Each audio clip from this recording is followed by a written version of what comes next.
Greetings and blessings, my brothers and sisters in Christ. My name is Robert. I am the host of the I Am Matthew podcast, where we talk about walking out our Christian faith and trying to be in the world, but not of the world. Hey, I hope you guys are having a great week. I really do. I really hope that God is moving in your life. I hope God is speaking to you in fresh new ways. And we're going to go ahead and we're going to speak into that. Hopefully I can speak into you, give you a little bit of encouragement this week.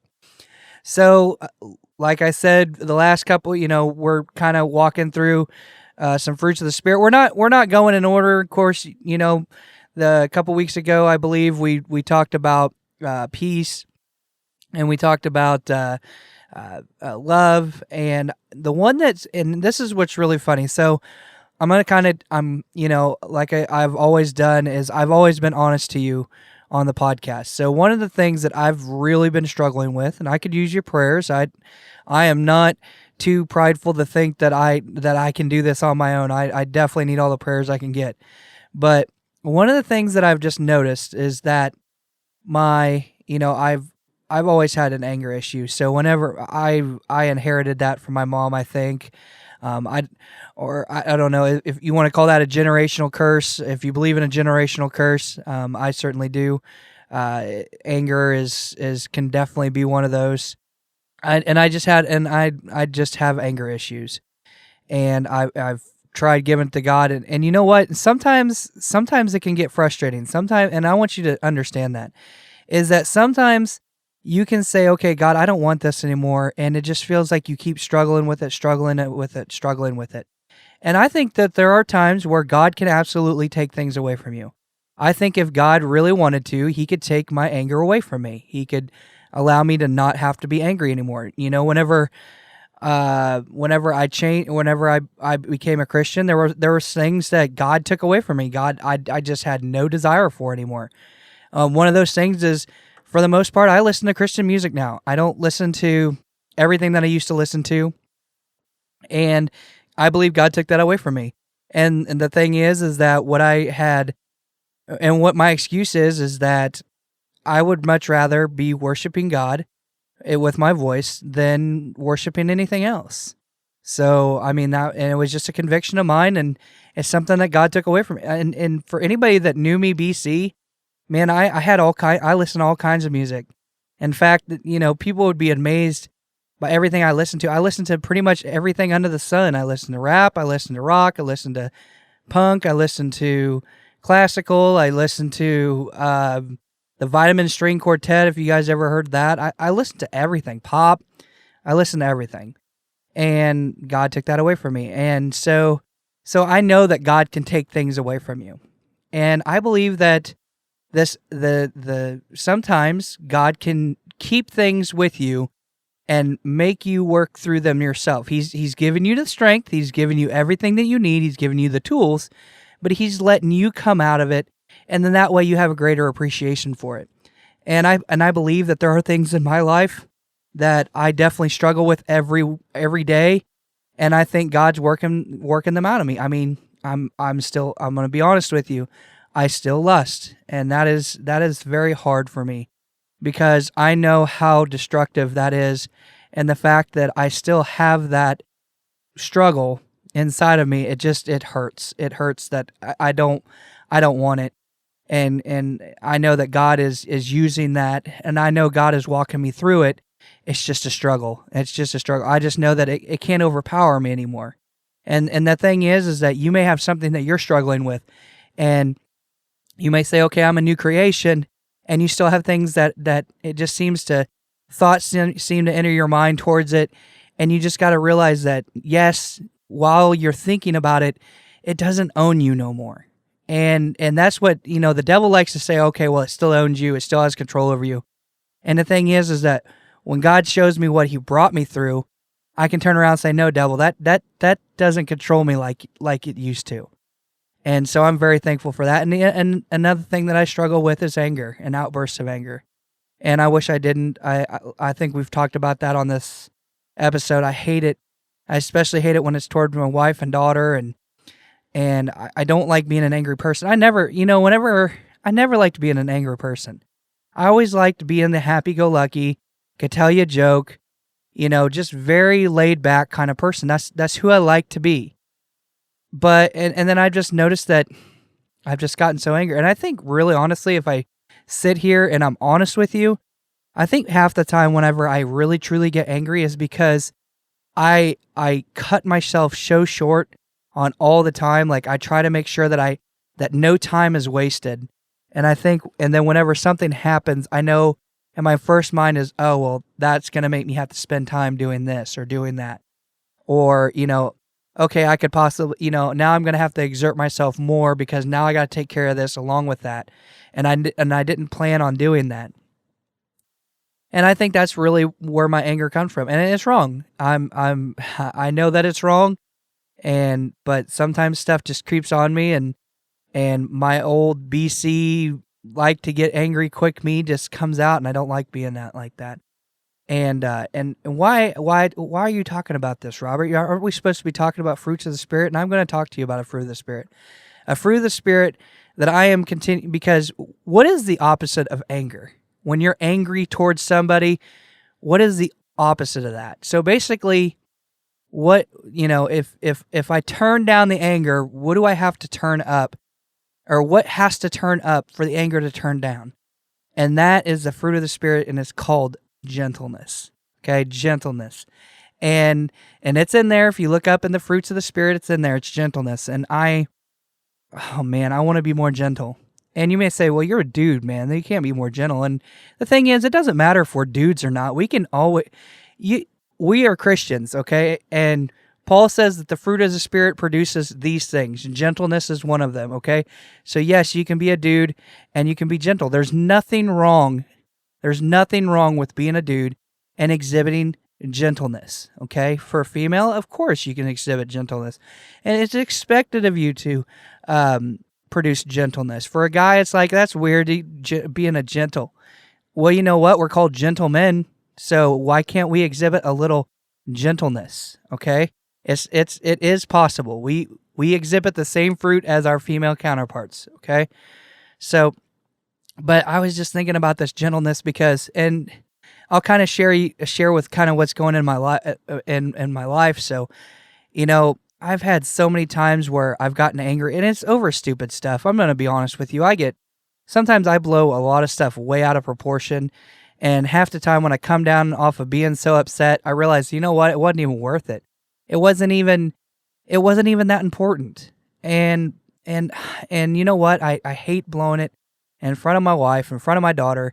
And, and I notice that my daughter, she sometimes tends to do the same thing that I do.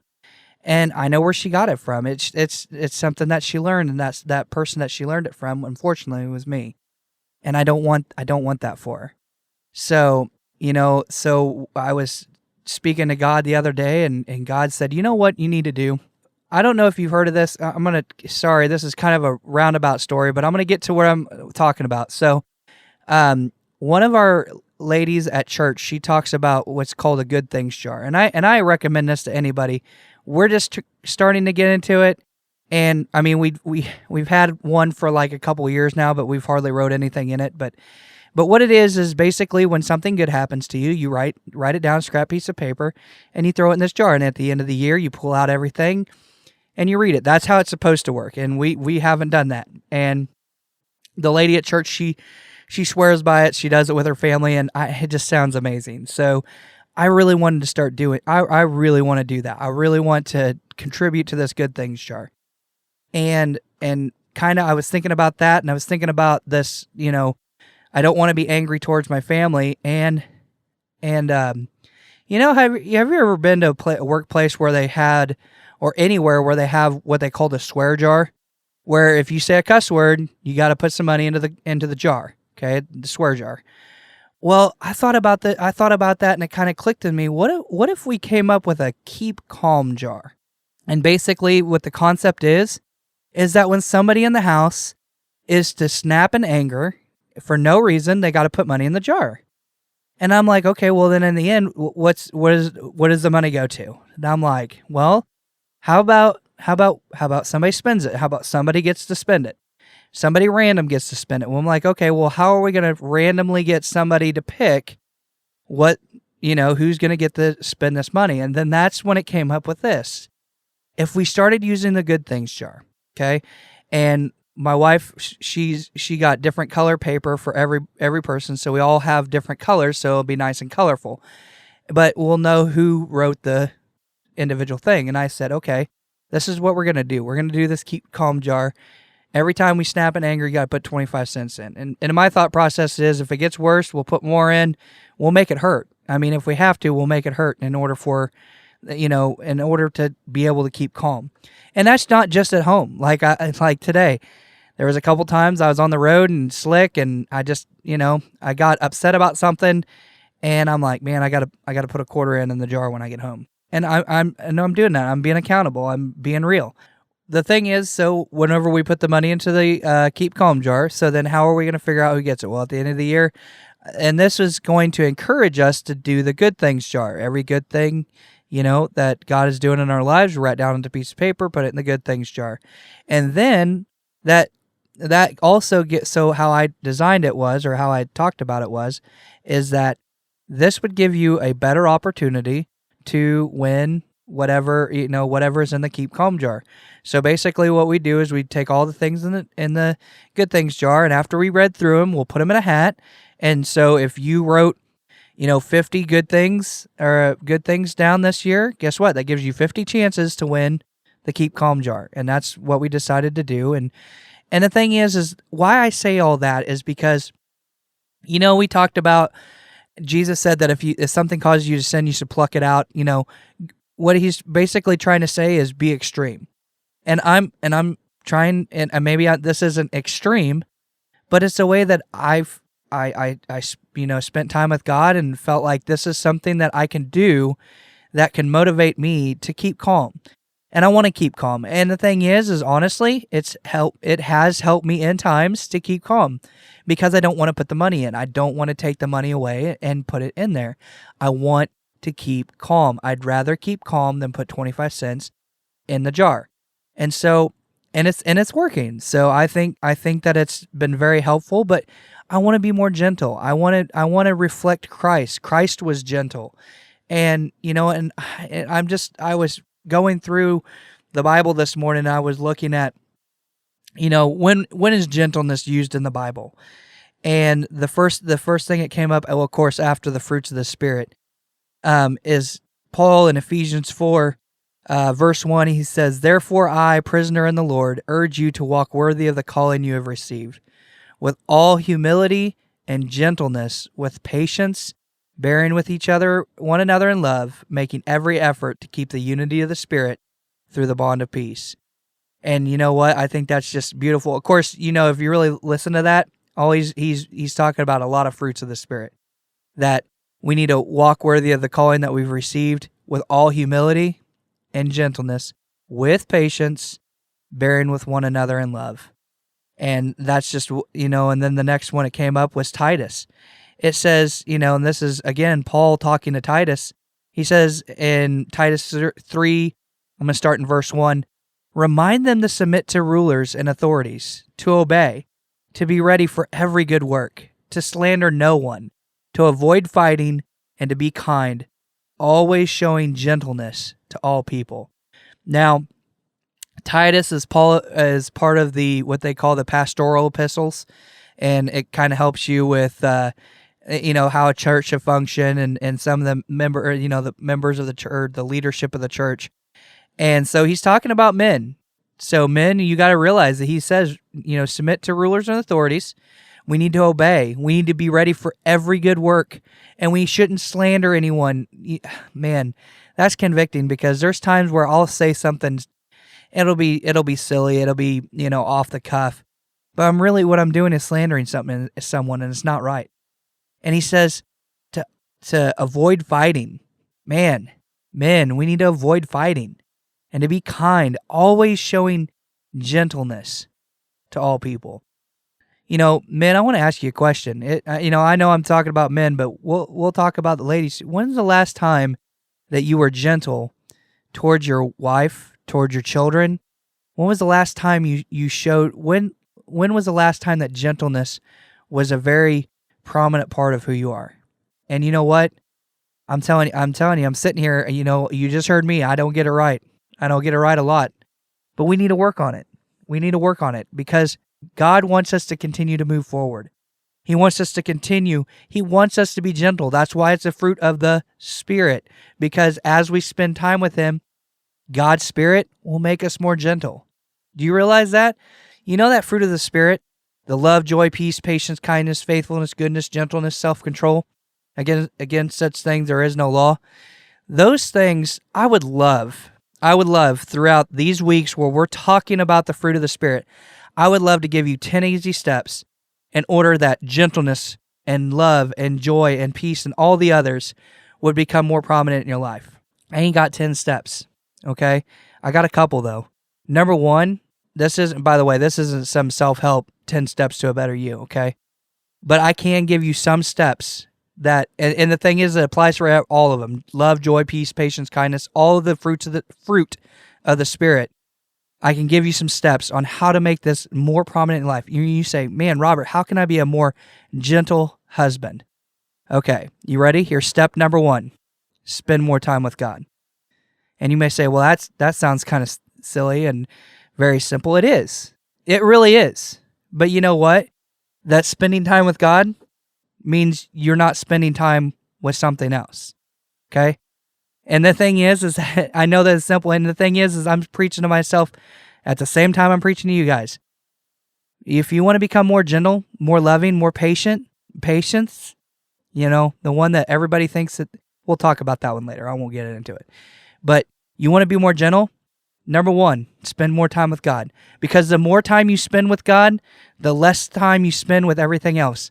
And the thing is I know that's true. I know that for a fact is true. Because guess what? The time that I displayed all of the fruit of the Spirit the most prominently in my life was when I was in prison. And I had nothing to do but spend time with God. And then, yes, I was more loving. I was more joyful. I was more patient. I was more kind, more gentle. All of those things were prominent in my life. You know why? Because I spent day in, day out with the Lord. Yeah, I did other things, but for the most part, I spent time with God. And that's who I spent my time with. That's who I did my prison time with, was the Lord Jesus Christ. He sat in there with me, and He spent time with me, and I spent time with Him. And that's why I tell you guys that I gained a firm foundation. I'm thankful. It's hard to say that, but I'm thankful that I went to prison because I don't think I would have had the foundation. I prayed that I would have gotten probation. And, I knew that there were people that were getting probation in my situation. But for me, I got sentenced to 2.5 years in prison. And you know what? That 2.5 years, Jesus sat with me and said, okay, I want you to really understand why and who I am. And I'm so thankful for that. I am so thankful for the time that I got to spend with Jesus. Was it hard? Yes. But guess what? But that's the standard now that I look to is, am I spending that kind of time with Him? And the thing is when you live out here, it's hard to get that kind of time in. I'm just going to be honest. I'm going to be real with you. I talked to a couple other guys that's been in prison before. Getting that time is really hard. And that's just because we have life. We have life that we have to take care of.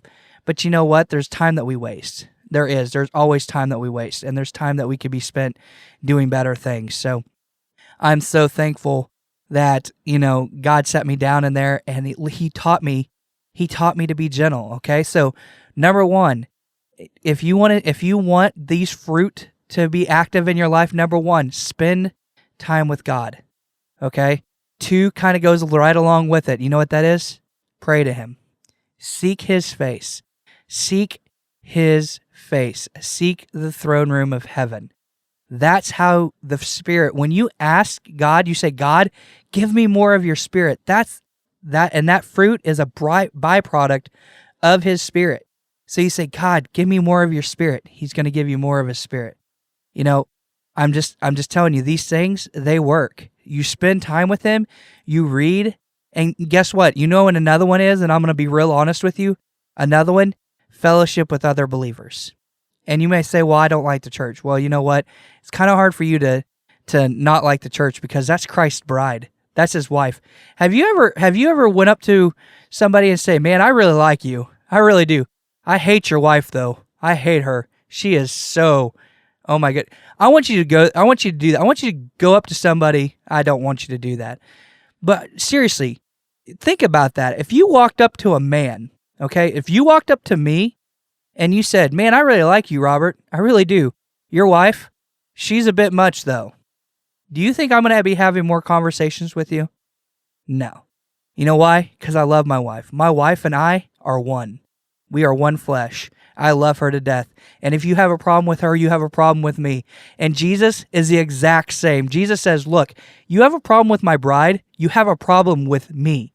You know, when Stephen, and we was talking about this, actually we was listening to Caleb and it got brought up about Stephen, and Stephen is getting stoned, and Stephen looks up and you just see what you know what he says? You know what he sees? He sees Jesus. He's not on his throne. According to the song, it said he's on his throne because he wasn't on his throne. He was standing at the right hand of God. He was standing. You know why? Number one, you were messing with Stephen. So guess what? You have a problem with Jesus. Okay, that was Jesus' mindset. And number two, of course, Jesus was standing to receive Stephen home because he was dying. And the thing is, you think about this, and I've talked about this before on the podcast. Damascus Road, okay? Paul, the murderer of Christians, is out to go murder some more, and all of a sudden he meets Jesus. And he says, Paul, why are you persecuting me? Me. He didn't say, why are you persecuting my followers? He says, why are you persecuting me? You know why? Because Jesus and the bride are inseparable, okay? Jesus and the bride are one. So if you have a problem with the bride, you have a problem with Jesus. I'm just telling you what it says, what the word says. And you know what? You can be wrong if you want to. That's what my pastor used to always say. So spend time with him, pray to him, fellowship with his bride. And you know what? I know we've been hurt. I've been hurt by the bride of Christ. But you know what? Sometimes you just have to understand this. There are lost people that also go to church as well. And here's another thing. This is another good comment. You know, I was talking to a buddy of mine at work today, and he always mentions this, and because I say this, you can't get mad when lost people act like lost people. Okay, they have a different father, and they don't know it, or they think they have another father when they actually. That father is just pretending to be their father whenever they have a true father that's in heaven. But that's a lot to really unpack. But I want you to understand that you can't get mad when lost people act like lost people. So I want to go ahead and end this with another verse that talks about gentleness. But we're going to start way off. So in 1 Timothy 6, starting in verse 3, and this is going to be a lengthy read, but I want to read it. And this is Paul talking to Timothy, his son in the faith. It says, if anyone teaches false doctrine and does not agree with the sound teaching of our Lord Jesus Christ and with the teaching that promotes godliness, he is conceited and understands nothing, but has an unhealthy interest in disputes and arguments over words. From these come envy, quarreling, slander, evil suspicions, and constant disagreement among people whose minds are depraved and deprived of the truth, who imagine that godliness is a way to merit material gain. But godliness with contentment is great gain. For we brought nothing into the world, and we can take nothing out. If we have food and clothing, we will be content with these. But those who want to be rich fall into temptation, a trap, and many foolish and harmful desires which plunge people into ruin and destruction. For the love of money is a root of all kinds of evil, and by craving it, some have wandered away from the faith and pierced themselves with many griefs. But you, man of God, flee from these things and pursue righteousness, godliness, faith, love, endurance, and gentleness. And I would love to go further. I love God's word, but it says, fight the good fight of faith. Take hold of eternal life to which you were called and about which you have made a good confession in the presence of many witnesses. You know what? He's telling us, oh man, I'm just reading that and I'm just thinking about, so many people love money and it's just rooted in all kinds of evil. And he says, flee from these things. Pursue righteousness, godliness, faith, love, endurance, gentleness. You know what he's saying? He's saying, don't worry about that stuff. You know what? The Gentiles seek after that stuff and it's not good for them. But you need to seek righteousness, right living, godliness, being like God, faith, love, endurance, gentleness. Gentleness. It is a fruit of the Spirit. I hope that you could maybe this week, I want you to take a little time and I want you to sit down and just think about gentleness. I didn't talk to the women much, but for the women that listen, I want you to know that you need to be gentle towards your husbands. And you know what? Sometimes he may do something to make you mad. You still got to be gentle. And that's what I love about my wife. Sometimes I can be a real rotten sometimes, and she will try her hardest to be very gentle and but sometimes she has to set me straight. And I appreciate that about her, that she's not willing to back down, and she's willing to have to knock me over the head to get me to figure it out. Well, not physically, but she lets me know when I'm wrong, and I'm so thankful for that. But women of God, be gentle. Be gentle with your husbands and continue to set the example in your homes for being the gentle one. And, hopefully that your husband will follow suit. But, everyone that's listening to my voice right now, I want you to spend some time this week, and I want you to think about, how can I be more gentle? How can I let that fruit start to take reign in my life? And the thing is that, and how can I spend more time with God? How can I pray more to Him? How can I spend more with His family? A lot of people, they say, well, I got too much going on. I can't be spending much time at church. And the thing is, I'm sorry you feel that way. Where you spend your time, I've heard this from many different pastors, where you spend your time is a good indication of where your heart is.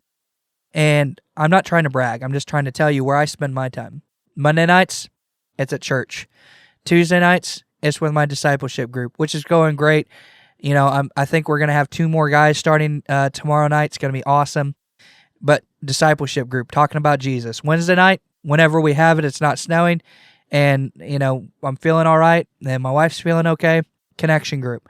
Thursday night, worship team practice. Friday night, I'm spending time with my family.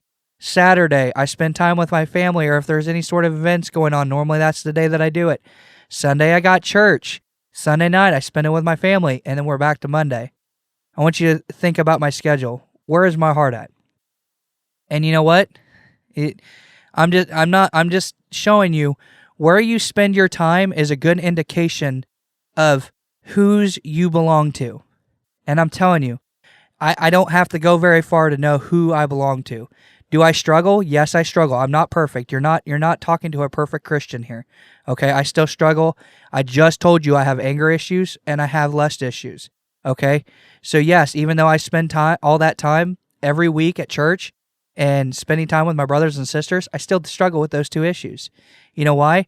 Because you know what? Sometimes I fill my other time with things that don't glorify Him. I like to play video games. I like to mindlessly search. I don't do Facebook, but I'll get so sidetracked, and I'll look something up and I'll get so sidetracked.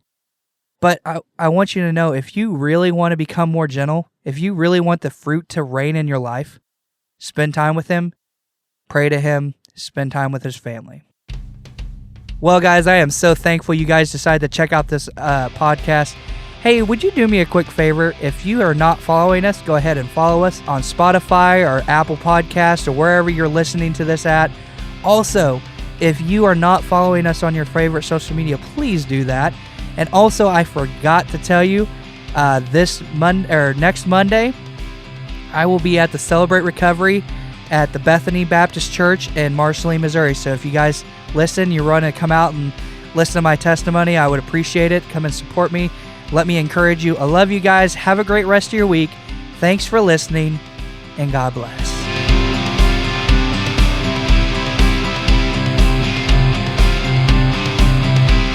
I want to thank you for checking out this podcast. Please partner with us in sharing the hope of Jesus Christ by following us on Apple and Spotify, or follow us on your favorite social media, or by sharing the podcast and ministry with everyone you know, or simply by praying for this ministry. Hey, if this ministry could help you in any way, please email me at iammatthewpodcast@gmail.com. We appreciate your support, but remember to keep putting God first, live for Him, and watch Him move in your life.